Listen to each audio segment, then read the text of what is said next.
রিজিকে বরকত চলে যায়, অভাব নেমে আসে, তেমন 14টি কাজ হলো। নাম্বার 1, দাঁড়িয়ে জুতা পায়ে দিয়ে খোলা মাথায় খাওয়া দাওয়া করা। নাম্বার 2, বাথরুমে খালি মাথায় যাওয়া এবং কথাবার্তা বলা। নাম্বার 3, মেহমানকে বোঝা মনে করা। নাম্বার 4, হাত না ধুয়ে বিসমিল্লাহ পাঠ করা ব্যতীত খাবার খাওয়া। নাম্বার 5, মসজিদের ভিতর দুনিয়াবি কথাবার্তা বলা। নাম্বার 6, ফকিরকে ধিক্কার দেওয়া। নাম্বার 7, মাগরিবের পর বিনা কারণে ঘুমানো। নাম্বার 8, নামাজ কাজা করা। নাম্বার 9, মিথ্যা কথা বলা। নাম্বার 10, গান বাজনায় খুব মনোযোগ দেয়া। নাম্বার 11, সন্তানকে সারাক্ষণ গালমন্দ করা।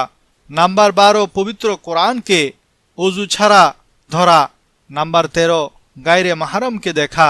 বেগানা নারী বেগানা পুরুষকে এবং বেগানা পুরুষ বেগানা নারীকে দেখা। নাম্বার 14, পরিবার পরিজনের সাথে